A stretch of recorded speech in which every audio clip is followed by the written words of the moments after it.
Hello again, everyone. I'm Richard Weil, and I'm the principal and CEO of National Restaurant Consultants, and we welcome you in again to our 59th NRC Helpful Moment, and we're pleased to be joined again by Mr. Brian Devine, who, of course, is the president of Top Line Management and Cafe Fuel.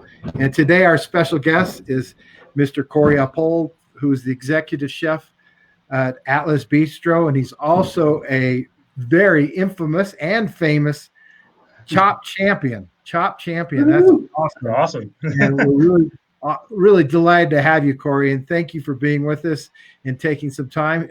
Corey comes to us live from the Phoenix area, where it's a lot hotter than where I am. I'm up in the Telluride, Colorado area today, and believe it or not, we're supposed to get snow up here tonight. So crazy. That's quite a difference between 110-degree weather and below freezing weather. I can't even calculate, but that's 80 degrees difference. So that's crazy. So Corey, thanks for joining us again. And that had to be something to be a part of Chopped. I'm sure that was an amazing experience, I would guess. It was definitely one of those experiences I'd never want to do again. But it was fun. Well, there you go. So a couple of quick questions for today. How have you and your business stayed afloat amid the COVID-19 crisis, and what are the out-of-the-box thinking things that you all have done, and how's that paying off for you all now as diners are starting to come back into the restaurant? Well, I mean, it definitely caught us. I mean, definitely not only is it like a bad thing for the restaurant industry, but also, for Phoenix area, like it's going in from closing into this now summertime, which is like our off season. It's just like a double whammy right now. But it was definitely something, we kind of coped with.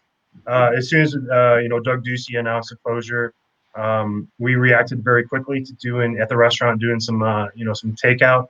I also on the side designed a thing called Simmer Down, which now is I branded into a company now. Actually, did pretty well, but it's designed more for like higher end takeout and delivery now that people are getting. So there's like a meal kit. And they get it, whenever they deliver or whenever I deliver or they pick up, they can order online, and it's pretty easy. They just put these kits together, very minimal cooking, and it's pretty fun. It's been quite an adventure actually. So, but it's been one of those things, for the majority, they cook the meals in a pouch or basically in sous vide. So that's where the name Simmer Down came from, by cooking that, but also, during the panic of COVID, for everyone just kind of simmer down or calm down. So it kind of served like two purposes, something that was just kind of fun and something that I'm just going to keep on continuing today. So it's been fun. The guests have really been kind of digging it, I would imagine, right? Mm-hmm.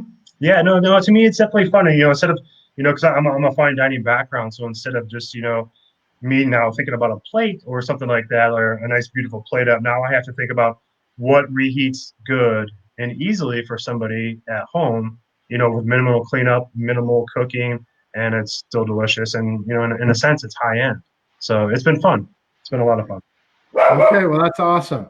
So, Brian, I'm going to have you mute me for a minute, and I'll let you kind of maybe take it from there, because I've got to deal with a couple little things here. But, Corey, I can't thank you enough, and I apologize for my day today, but we'll get you going here in a minute. Brian, can you mute me? You got it. All right. Thank you all. Thank you. All right, Corey, I'm gonna also hide that video, but I wanted to ask. So usually, when we're done kind of talking with the special guest, I'll come in and talk about some marketing aspect and how we can capitalize on what you've been talking about. But I would rather ask you, what would you say to a restaurant owner out there that is just kind of waiting for things to open back up completely, and they really haven't made a whole lot of changes? What would you say to them to get them thinking differently? I would say, I mean, this whole thing is like, when a dam breaks, and, and I've been telling my friends, a lot of my friends are in a fine dining background, and our food does not translate well to delivery or pickup, but you have to rethink, you have to retool what you've been thinking about. And I keep telling them, like, you have to build a boat now, because that dam's going to break again. And instead of treading water, start focusing now on your online system, your delivery, your pickup systems, because it's going to happen again. And as long as somebody, or a restaurant already has that system in place, once this COVID hits again, at least now that then they're set. Right. Start practicing those things now, because it's inevitable. Yeah. No, and so anyone that's listening, I know you've been hearing it from me, so now you've heard it from Corey. Start now. Yeah. Don't just wait for things to go back to the way they were. That could be a very long time, and we also know that chances are good that things are going to swing the wrong way again. Yeah. So And it's like, why not have it? I mean, you have two forms of revenue. Why not? If you're able to take diners in, awesome. If you're not, just have diners out there. Who cares? absolutely, yeah. So your online marketing, your online ordering, Mm-hmm. get that in place now. And again, I talk about this a lot, but build your list, right? So when someone orders from you, make sure that you have that information so that you can reach out to them again and remind them how great it was and remind them to come back and just take advantage. So Corey, thanks so much for your time today. Thank you so much. I love hearing somebody who's really just decided that they're going to build that boat, right? Mm-hmm. Before, you have to. You have to start now. Yeah, I love it. Is there anything that you want to add before we sign off today? Nothing much. Hope everyone, wish everyone the greatest of luck, and hopefully things turn around. But just in case they don't, just keep building what you're trying to build. Excellent. Thanks so much for your time, and Thank we you. really appreciate it. Good luck out there. Thank you. It was a pleasure meeting you. You as well. All right, bye for now, everybody. Bye bye.